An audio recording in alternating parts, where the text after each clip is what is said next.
Hello everyone.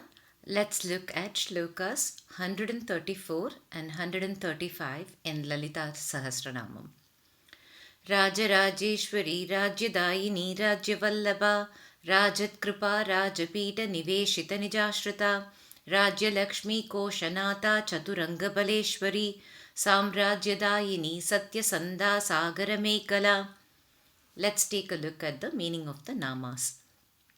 The first nama here is rājarajeśvarī. As we all know, Raja means king. Rājya means king of kings. Ishwarī means ruler. She is the ruler of kings. So Indra is a king of kings. And Brahma, Vishnu, Shiva, they are all king of kings. And she is the ruler of all of them. Another way to look at it is Rājaraja is Kubera. And Kubera worshipped Lalita, and therefore she is Rājyarajeśvarī. The goddess worshipped by Rājaraja. Rājyadāyinī. Rājyadāyinī means Rājyam is empire, Dāyinī means one who grants it. So she is the one who grants the empire. So it is Lalita as the ultimate reality who created the universe, and she decides who gets to rule over what. Who gets to do what job. So deciding that Brahma is the creator, Vishnu is the protector, etc. is her job. So far we've used the word Rajyam as empire and as a territory, and so the king is someone who rules over a territory. But if you see in the spiritual path, power is not ruling over other people. Power is actually ruling over ourselves or having control over ourselves. So it is said that the human beings have three bodies. So there is a sthula shariram, which is the physical body, the body, and then the body that we are all aware of. There is a sukshma shariram, which is the subtle body, which is nothing but our mind, our thoughts, feelings, etc. And then there is karana shariram, which is the causal body. And this is the place where all our conditioning comes into play. The vasanas that we have acquired either in this birth or in the previous birth. So there are three bodies, and the realm of the physical body is called as vairājyam. The realm of the mind is called as swarājyam. And the realm of the vasanas or conditioning is called as sāmrājyam. And it is with her grace, we get to rule over these three realms, and in that she is rājyadāyinī. The person who gets control over their body, over the vairājyam, is called as virat. And a person who can get control over the swarājyam or the mind is called as swarat. And the person who gets control over the sāmrājyam or the conditioning or vasanas, that person is called as a samrat. And that is the ultimate goal for every person and in their life. And she is the one who is capable of granting control over that empire to us. And therefore she is rājyadāyinī. Rājyavallabhā. Rājyavallabhā means Rajyam is empire, Vallabha means dear. She is loved by everybody in her empire. She rules over kings of kings, and all the king of kings love her, and they are all Panchadasi Upasakas. Rājat-kṛpā. So Rājat here could be the queen. Kṛpā means compassionate. So she is a compassionate queen. Rājat also means shining, and therefore her compassion is shining through. And that is a very important quality. The rulers are always powerful, but it is very important that they are also compassionate and graceful and gentle towards their subjects. Rājapīṭha niveśita nijāśritāḥ. Rājapīṭam means throne. Niveśita means constantly engaged or intently engaged or fixed. Niveśita. Nijāśritāḥ. Ashrita means followers. In this context, devotees. Nija means her own. So in this, the Nija means one's own, and it references Lalita. So whoever is a devotee of Lalita and who is constantly engaged with her or intensely devoted to her, what does she offer them? She seats them on the throne, the rājapīṭam. So, anyone who is intensely devoted to Lalita gets the throne. So, what is that they are talking about? If you see in Devi Mahatmyam, it says that King Surata prayed to Lalita and prayed to Devi, and therefore he was able to become a king, and he ruled for several years. He became the 8th Manu. So, there is all this in the Devi Mahatmyam. And the other way to look at it is the 3 Rājyam that we spoke about. Being able to rule, she is able to grant when we constantly are pursuing the path of sadhana and we are engaged with her.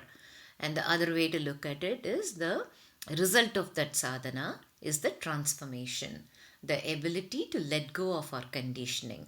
And that is something that she is able to provide. And when the person lets go of their conditioning and transforms, they become one with the universal consciousness. And that universal consciousness is nothing but her, and she's sitting on the throne, and the person can sit in the throne with them. And sometimes the Rājapīṭam is also thought of as Kailasam or Vaikuntham, and being able to be in that place because you gain punyam and therefore are able to reach there. Rājyalakśhmīḥ, she is the wealth of the empire. Kośanāthā, kośam means treasury. So kośanāthā is the one who manages the treasury, and therefore you can think of her as a treasurer. She herself is the wealth of the empire, and she is the one who safeguards the wealth of the universe. And kosham here also means sheath. It is said that just like we said there are 3 bodies, there are 5 sheaths for each person. So the first sheath, the outermost layer, is called as annamaya kosha, and that's made up of food, and that is the physical body. Then the next layer is called as pranamaya kosha. So this is the area of the breath, and it is the energy layer, if you will. And then within that is the manomaya kosha. So this is the layer where there is thoughts, feelings, etc. And then vijnanamaya kosha. The vijnanamaya kosha is where all our the intellect is active. So it's the place where the buddhi is, and it is also the place where all our vasanas are present. And then inside that is the Anandamaya Kosha, which is the complete bliss. And what are all these sheaths surrounding? What is the core of all of this sheath? That is nothing but the ultimate reality, the consciousness, which is the same as the universal consciousness. And that's what all these sheaths are around. And if you see, out of all of this, it is the Vijnanamaya Kosha where the intellect is, and the intellect becoming clouded because of the mind or lack of control over our senses, which keeps the mind focused outside, and therefore the vices of the mind come to become active, and then influenced by all the conditioning. The body and mind are influenced by the conditioning. So this conditioning comes not just from this birth, it could also be remnants of the previous birth. And so it is the Vijnanamaya Kosha that prevents one person from knowing their true self. So that is the hardest to get control of. So the Sāmrājyam is the hardest to get control of. So the ability for us, and she is the one who is inside. So when somebody is able to overcome all these sheaths, what will they find?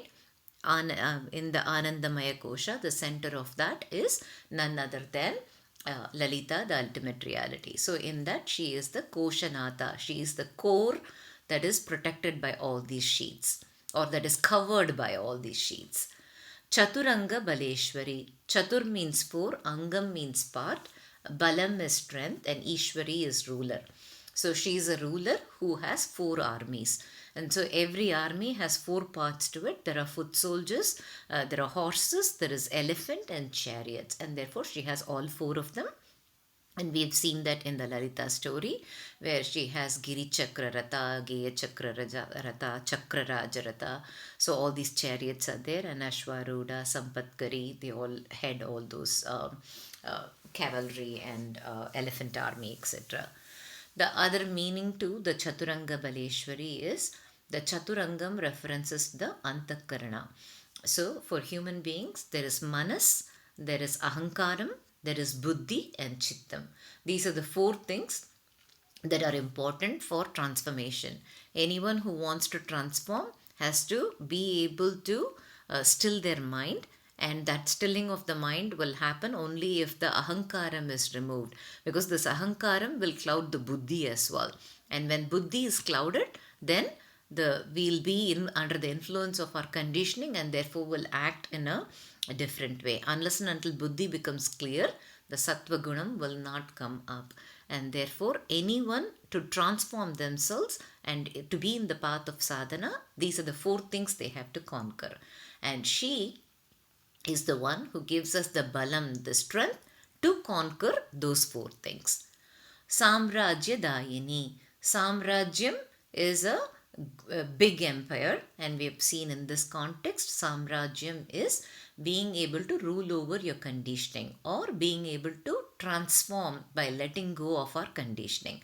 And dāyinī means one who awards us that. So she is the one who is able to award us the ability to move away from that conditioning. The moment we drop that conditioning, then everybody will become the same. Because what makes us unique is our conditioning. So if you see, dark or night is the same. Some people may be afraid of the dark, another person may not be afraid of the dark. So the dark doesn't change, but one person is scared, another is not scared. Why does that happen? That is because of the conditioning that the person has, right? So when we let go of the conditioning, there is no difference between one and the other. And that is the transformation, or the ultimate goal of sadhana. So she is the one who's capable of giving us that. Sāmrājyadāyinī. Satya sandhā. Satyam is truth, and sandhā means association. So satya sandhā means one who is devoted to truth, one who always upholds the truth, one who is in union with the truth. So there is no difference. Truth and her are not two, they are one and the same. So that's why she is satya sandhā. She is the truth. She is the personification of truth. Sāgara mekhalā. Sāgaram means ocean, and mekhalā is a udyanam. So the thing that women wear around their waist. So the vast ocean is like a udyanam to her. What does that mean? It just means that she is so big. If all of us, those of us who live on the earth, if we ask something very big, something vast, all of us will say ocean is big, ocean is vast, right? So that's the biggest thing we can imagine. The biggest thing we can imagine is nothing but a tiny pot in her waist, right? So that means she is that big. So she is bigger than the big. She's also smaller than the small. Upanishad says that in this context you can take that she is bigger than the big. So that is one way to look at it. But the another way to look at it is Sagaram, or the ocean, is noble. Why is it noble? About 75% of the earth is filled with water, and it is the presence of this water, and majority of that water is in the oceans, and it is the presence of these oceans that makes earth habitable. So earth is livable only because of this, in that this is life-giving. Ocean is life-giving. And it's not just that, it also helps sustain the life on earth. So the water cycle is responsible for the rain, which allows for crops to grow, and therefore we are able to get food. The ocean is home for so many animals, and it is also providing food for everybody.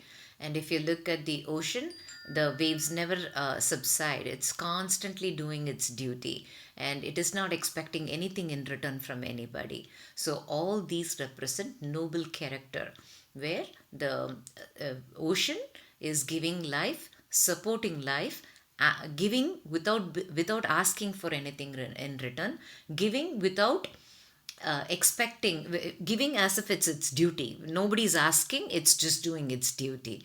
So these are all noble characters, and similarly she is wearing that noble character as an ornament. So Sāgara mekhalā means she's wearing that as an ornament. Let's look at a short story related to the Nama Satyasandha. So in this sloka, we have looked at a royalty who is committed to truth, who is noble, who's loved by the entire empire, and who's so compassionate, who's also very powerful. When you hear all of this, definitely one name would have cropped up in all your minds, and that's none other than Rama. So today we are going to look at a story related to Ramayana, and it is said that Rama is a Satyasandha because he was so committed to truth and he went to a great extent in order to protect the word his father gave to his stepmother. And Rama never uttered a lie in his entire life, and he was always committed to Dharma. And it is said that Ramo Vigrahavan Dharmaha. If you try to give a form and shape to Dharma, it'll end up looking like Rama. That is how much he is devoted to Dharma. And what happens when someone is so devoted to Dharma? We all say Rājyam. It's said that in Rājyam, in the night, women can wear jewels and walk in the road. So when someone is so committed to truth, when Dharma is upheld in that place, then naturally that place is very prosperous. So there is Rājyalakśhmīḥ is always with them, the treasury is flowing, and people have lots of prosperity. But that's not all. The people are also committed to truth. And the people are all ones who follow the path of Dharma. That's why even in the night somebody can walk like that. So everybody spoke the truth, everybody behaved properly, everybody did their Dharma. They did not want for other people's things. So such is the life that Rama led. And today we'll look at a small piece from Ramayana.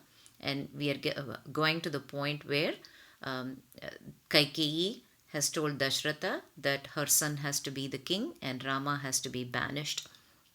So now it is the day of Pattabhishekam, and unfortunately Dashratha is finding himself in a situation where he has to tell Rama that he is no longer the successor. Only yesterday he told him, tomorrow is your Pattabhishekam, get ready. But last night was terrible with Kaikeyi, and this morning Dashratha has to tell Rama.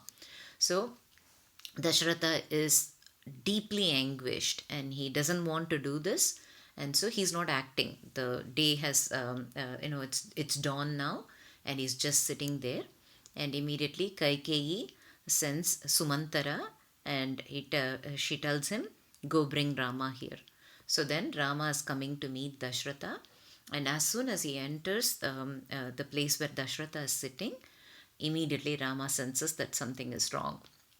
And every time Dashratha sees Rama, his face will light up and there will be such a joy. Today Dashratha is sitting there as if some major problem has happened, or the sky is falling kind of thing. He is sitting there. So he goes and takes Dashratha's blessings, and Dashratha doesn't say anything. He looks deeply sad. And so Rama turns to Kaikeyi and he says, Mother, what has happened? What's wrong? And then Kaikeyi tells him that, your father owes me 2 boons and I've asked him to grant that. And for that boon, for him to grant that boon, it depends on you to do something. And if you do that, he'll follow the path of Dharma, and he will uphold the truth. If you don't do that, he'll become a adharmi. And his love for you is preventing him from telling you about it. So this is all very cryptic, but Rama says, you know what, whatever my father asks, I'll definitely do it. So there is no question of a if at all. And whatever he promised you on his behalf, I'm telling you that I will give you that boon. Please tell me what it is. Immediately she says, my son Bharata will become the king, and you have to go to the forest. And Rama readily agrees to it. He's not saying a single thing. In that they describe as his face was like a lotus that was just freshly bloomed. There was not any sadness or anything like that. So immediately he agreed. He went back, he told Kausalya, and Kausalya was very sad, and she said she wanted to come with him. But he told her, father is very sad, he will need your help. So you stay here. Then he went to Sita and he said, Sita, I have to go to the forest. You stay here. Bharata will become the king. And Bharata and Shatrughna, please think of them like your brothers. They will treat you very well. But also don't forget that he is the king. Therefore, you should treat him with respect. You please take care of my mother and all the mothers here. And I'll go for 14 years and I'll be back. And then Sita immediately says, you know what? If they asked you to go to the forest, you know Dharma so well. A husband and wife are one and the same. If you are going to the forest, that means I am also being asked to go. I have also been asked to go to the forest. So I'm not staying here without you. Whether you live in the forest or you live in the palace, I'm going to stay where you are. So I'm coming with you. He tells her that the forest will be very hot. You won't get food and water. You're gently raised. You can't deal with it. She says, no, nothing will be worse than being separate from you, and therefore I am coming with you. In Tamil, there is a saying, Nin pirivinum sudumo perungadu. She says, will the forest be hotter than the heat I will feel when I am separated from you? So, so then Rama decides to take her. And then Lakshmana is standing at the outside the room where Rama and Sita were having the conversation. And then Lakshmana is saying, I'm coming with you.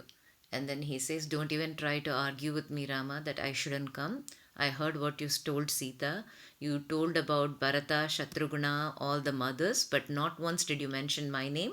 That means you already made a decision that I'm coming with you. And therefore, please don't even waste any words. Let's go.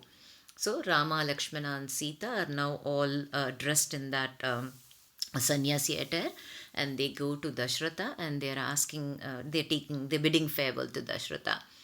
And the moment Dashratha saw them in that dress and with no silks and everything, Dashratha just couldn't take it at all. He was deeply anguished. So he's telling Rama, by asking you to go to the forest, I have met the boon that I gave to Kaikeyi. She asked for two things. I have told that.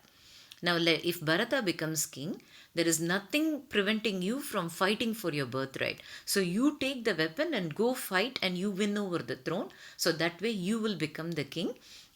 It'll look like we've met the word, right? Whatever promise we gave, we met it. But now nobody can say there is anything wrong with you fighting for your birthright. So take arms. And then Rama says, no, I don't want to do that. This is all sideway stuff. You gave her the boon that Bharata will become the king. So I'm going to let Bharata be the king. So I'm not going to fight for the throne. And then he went off to the forest. And they are all in Chitrakuta. Within about 5 to 6 days of Rama leaving, Dashratha passes away. Then they send word to Bharata, because Bharata is with his grandfather. So he comes and he does all the last rites. And then he comes to know about everything that has happened. And Bharata is very upset and doesn't want to accept the throne. So immediately he takes all the ministers and everybody, and they all go to Chitrakuta where Rama is, and he tells Rama that I'm not accepting this throne. What my mother did was very wrong, and how she won this is really bad. And if I accept this throne and sit on that, this bad reputation will never leave me. And I'm not someone who will want what my older brother deserves. So you please take this. And then Rama again says, no, I've given word to our father, and it is my responsibility to keep up that word. So I do not want to accept this throne. And then Bharata says, he takes the Paduka and he says, only your Paduka will rule. And the day your exile completes, you have to come and see me, otherwise I'll jump in the fire. So then the ministers of Dashratha also came with that group that went to see Rama. And everybody is disheartened that Rama is not coming back. They all love Rama so much and they so want him to be the king. So they're all pleading and everybody is given up hope. At that time, there is a minister called Jabali. And then Jabali tries to argue with him and he says, Rama, there is only one purpose in life, and that is to be happy. And when this kingdom is coming your way, a smart person will accept that and will become the king and go enjoy all the things. Your father asked you to go fight for your right. Your brother is giving up the throne. All of us want you to be the king. So there is nothing wrong with this. You've been fed some nonsense about dharma and other things. There is nothing like that. And don't you think that if you don't uphold the truth, your father will suffer in the will not go to the swargam and he will suffer in hell or anything like that? There is nothing called afterlife, and all the shraddam and everything is a waste of time. If you keep pindam here, how will it go to somebody in the upper world? If that is the case, if somebody is going on a travel or a trip, why can't you keep pindam here so they'll get the food? Why are they packing everything and going? So all this is, you've been fed all nonsense. This is all useless thing. So don't you believe all this and listen to what everybody is saying and take the kingdom. Then Rama actually is shocked at these words, and he tells him, I can't even believe that my father chose you as a minister. And what Jabali did was called as Charvakam. And then finally Rama does not accept, and then Vasishta and everybody says, he's not like that. He's just speaking, so you will take up the throne. And then Rama lets go of that Jabali. So the commitment to truth is something that, it's not just because his father asked. His father didn't. His father said, fight for the right. But Rama understood the truth, and whether Kaikeyi, what she asked for, right or wrong, the word was given, and Rama upheld that truth, and he went to a great extent to uphold that. Living in a forest is not an easy thing. It's dangerous, and it is very hard. For someone who's born as a prince, that would have been a hard way to live. And if you see, Rama, through the example of his life, has shown us what it is to stay committed to truth, and to what extent you can go in order to uphold that truth. And the whole thing about Ramayana is, it is not a story of someone losing their wife and getting her back. It's actually the story of dharma and the tough situations that you can find yourself in life, and what are the principles that you use in order to make your decision. Whenever there are two paths, and one path is clearly right and another path is clearly wrong, it is very easy to make the decision. You can choose the right path. But what do you do when you are at a crossroad and both paths may be okay or may not be okay, or they are filled with perils or equally bad? What do you do? How do you make decisions? And that's what Rama, through the example of his life, showed us. And if you see in all this case, it was his birthright. He was the first son, and he should be the king, and everything was decided. And his own father was asking him to take up the arms to fight. If he had given in then, nobody can find fault with him. When Bharata gave up the throne, accepting that, even saying that I'm going to make Bharata feel better, would have been okay, but he did not. And finally, when all the ministers counseled, a king is supposed to listen to the ministers, and he could have used that as an excuse, but no. Regardless of the situation, he stayed true to that truth. And if you see, there are constant situations like this in Ramayana. And one situation is when Sita got abducted, right? If he did not go pursue after her, you could not find fault with Rama, because in those days people married so many wives. It would have been okay. But Rama did not do that. And similarly, if you see, he was put in a tough situation of, here is a kingdom that was without a actual ruler for 14 years, and now he's the king, and then the people don't have confidence in him because of the things with his wife. Now, what does he choose? Should he choose his wife, or should he choose his kingdom? And those are all tough situations. And Rama, through the excellent example of his life, showed us what are the principles we have to use, and he emphasized dharma. So there is a saying, dharmam talaikakum, truth always protects, and that is the message. And therefore Rama is Satyasandha and Purushottama. Thank you.